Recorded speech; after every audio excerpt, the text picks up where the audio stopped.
Bonjour, alors aujourd'hui je vais vous faire des petits travaux pour les débutantes mais aussi pour les intermédiaires ou les confirmés. Ça peut donner quelques petits rappels au niveau des fabrications, etc. Alors il va y avoir la couture anglaise, il va y avoir la pose de biais, il va y avoir la pose de galon, il va y avoir d'un passepoil. Je vais vous expliquer ce que c'est.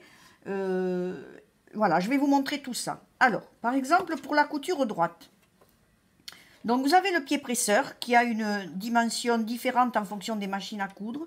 Et ça peut vous donner un petit peu la distance à laquelle vous pouvez piquer.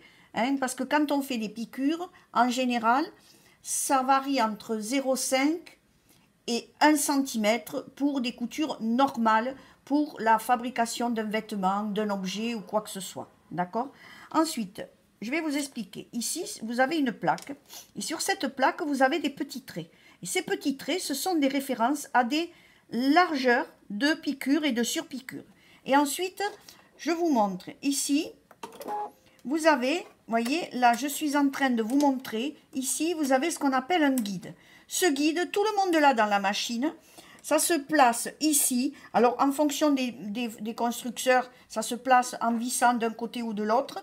Donc, vous avez une vis, vous vissez, vous dévissez pour élargir et pour rétrécir un petit peu la largeur de votre surpiqûre. Si vous voulez la coller là pour avoir votre piqûre droite, vous pouvez le faire. D'accord? Donc, je vais vous montrer comment faire. Et puis, je vais vous montrer au fur et à mesure comment piquer en largeur différente. D'accord? Voilà. Donc, ici, vous faites bien sûr vos points d'arrêt toujours au début. Et vous avez votre guide qui est là. D'accord? Et vous voyez ici, ça me permet de caler mon tissu. D'accord? Et d'avoir une couture régulière. Je vais vous la montrer. Et après, je vais vous montrer comment faire des piqûres et des surpiqûres plus larges. Alors, là, bien aussi, quand on a fini une couture, eh bien, on fait aussi un point d'arrêt. Voilà. Donc, vous voyez, ma couture est bien régulière. Même si je sais faire des coutures régulières, il n'y a pas de souci. Ça vous permet de guider. Alors, maintenant, je vais élargir mon guide. Et je vais me mettre ici. Vous voyez, je pose mon tissu là. Je redémarre là, au bord. Et là, je me mets bien au bord du guide. Et ainsi, ça me donne la largeur de la surpiqûre que j'ai envie de faire.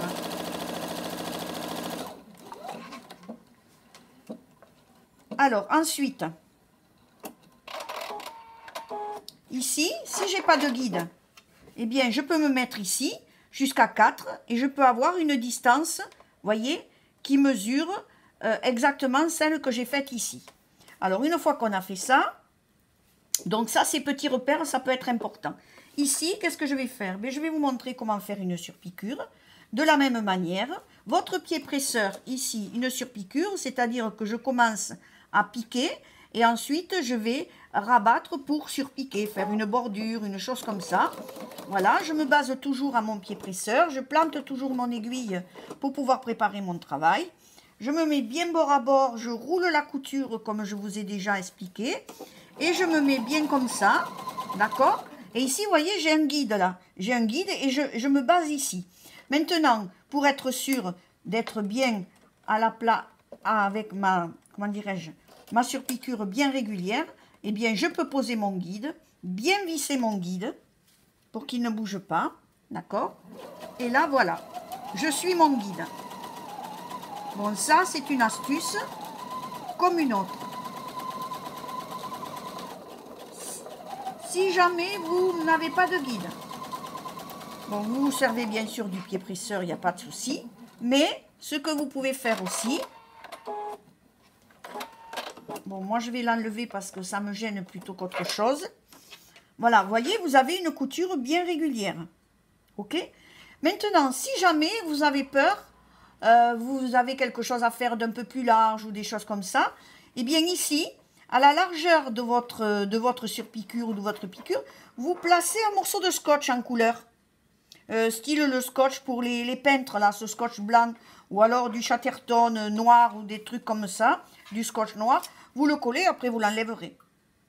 Voilà, un petit peu comment on fait. Alors, maintenant, puisque je suis toujours dans les piqûres droites, je vais vous montrer comment faire une couture anglaise. Ben, vous n'avez pas de surfilage, comment faire? Eh bien, il faut trouver une astuce. Donc, ce que je vais faire, au lieu de surfiler, je vais piquer ici, je vais me mettre sur l'endroit, c'est-à-dire que je vais mettre, au lieu de mettre endroit contre endroit comme je fais d'habitude quand j'ai surfilé mon élément ou mon vêtement, je vais me mettre envers contre envers, voyez, je vais piquer et là par contre, je vais piquer à 3 mm du bord, pas plus, hein. Je plante mon aiguille, je vais vous expliquer pourquoi. Donc vous mettez bien vos tissus bord à bord, vous piquez à 3 mm du bord. Vous savez, nos grands-mères, elles piquaient comme ça, à la main, bien sûr. Même, bon, après, avec les machines. Mais, donc ici, je me mets bien bord à bord, à 3 mm.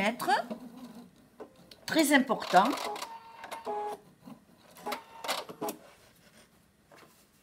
Et là, voyez ici, voilà, j'ai ma piqûre. D'accord? Et maintenant, je vais replier mon tissu. Et là, je vais me retrouver endroit contre endroit. Vous pouvez le repasser si vous voulez, pour être bien au bord. Et là, par contre, il faut faire une bonne couture à 1 cm. Pourquoi? Parce que si vous vous mettez en dehors des 1 cm, vous n'aurez pas, je vais le faire exprès pour vous montrer, vous n'aurez pas la couture régulière et vous n'aurez pas pris le dessous qui n'est pas joli. Alors, je vais vous montrer exprès. Alors, je vais faire le bien. Et je vais faire le mal. Donc, voilà, je continue encore un peu avec le bien. Et là, je vais continuer avec le mal. Comme ça, vous allez voir ce qui se passe.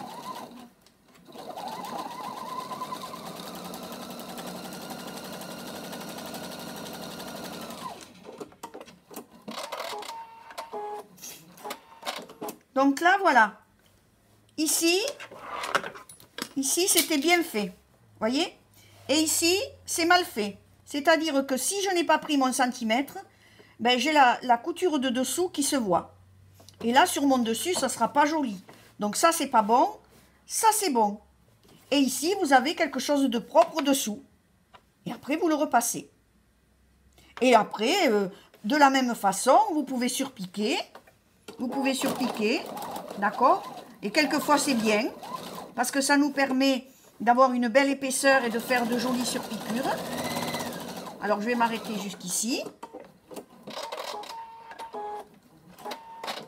Voilà. Et vous voyez, j'ai une jolie surpiqûre. Et dessous, ça me fait quelque chose de très propre. Ça peut servir si vous n'avez pas de surfileuse. Maintenant, ce que je vais vous faire, je vous avais parlé des biais. Les biais, je vais vous poser un biais puisque je suis en train de faire des coutures droites. Alors, des biais, vous avez des largeurs différentes. Vous voyez, celui-là, il fait 2. Et celui-là, il fait 1,5. Voilà, vous avez des biais qui font, ici, il fait 2. Et là, il fait 1,5. Alors, si j'ai un conseil à vous donner, si ce sont la première fois que vous posez des biais, posez le biais en prenant 2 cm. Je vais vous poser les deux, mais vous allez voir, le fonctionnement est identique, il n'y a pas de souci. Donc, il faut que vos éléments ici, au bord, soient bien réguliers, bien propres. D'accord? Alors, comment je vais faire? Je vais le commencer avec le jaune, même s'il est petit. Le biais, il est plié en 2, voire en 3. Ici, j'ai deux replis et au milieu, j'en ai un autre. Donc, qu'est-ce que je vais faire? Je vais poser mon biais ici. Si je veux le rabattre sur l'endroit, je vais poser mon biais. Je me mets sur l'envers. Je me mets sur l'envers, là. D'accord? Je vais commencer plus haut. Parce que comme c'était filoché, je vais me mettre sur l'envers. Je vais poser mon biais bien bord à bord. Et je vais piquer dans ce qu'on appelle le sillon. Tout le monde sait ce qu'est un sillon dans la terre. C'est un petit creux pour faire des semences. Là, on ne va pas faire de semences, mais là, on va piquer. D'accord? Et on va piquer bien dans le sillon en mettant bien le biais bord à bord. Voilà, ici.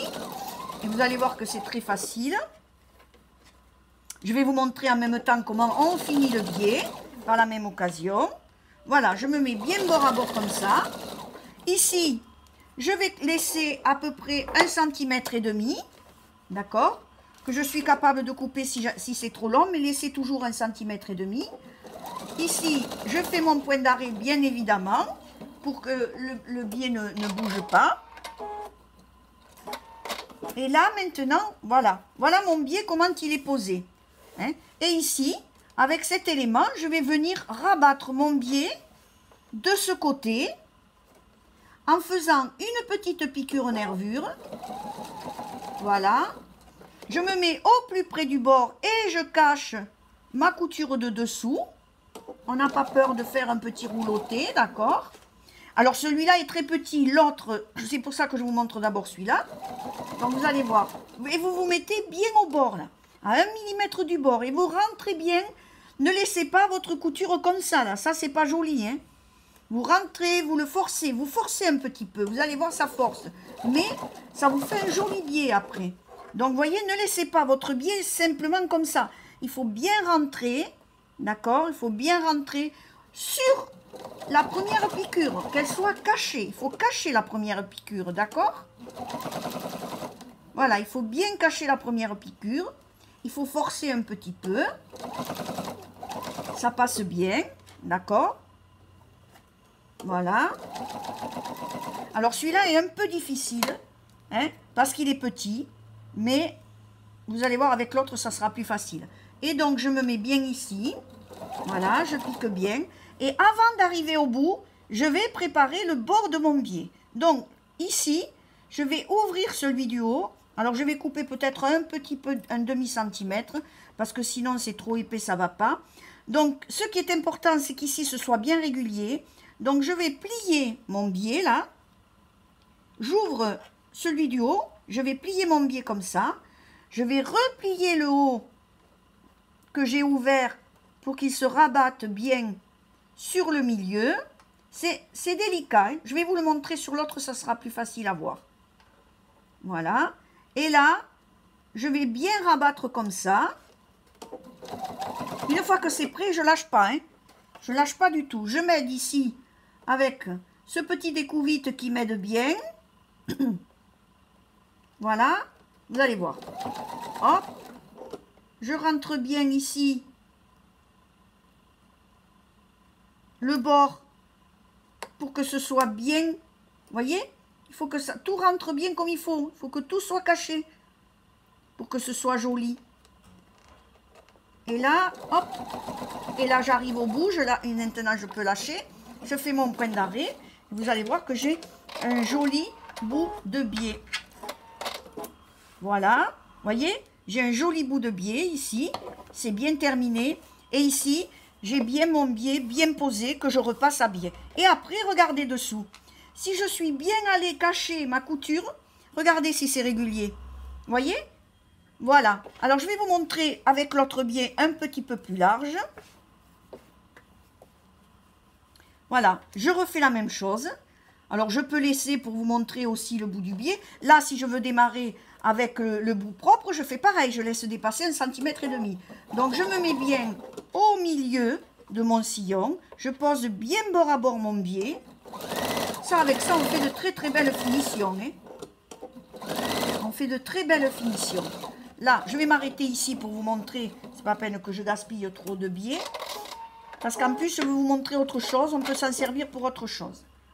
Voilà. Et maintenant, eh ben, je fais ici, il faut bien piquer comme il faut. Là, regardez, je replie le bord de mon biais. Je relève le biais, je le replie sur lui-même et je viens le replier encore sur lui-même. Vous voyez, je rentre bien pour que ce soit joli. Je ne laisse pas dépasser ce petit bout là, qui n'est pas joli. Voilà. Et là, je vais piquer. Alors, ici, comme je commence, vous commencez à 1,5 cm du bord. Parce que ça risque de se mettre dans les griffes sinon. D'accord? Et après, vous faites votre point d'arrêt. Et ici, de nouveau, de la même manière que tout à l'heure, je vais rentrer mon biais en force pour cacher ma couture. Voilà, je me mets bien là.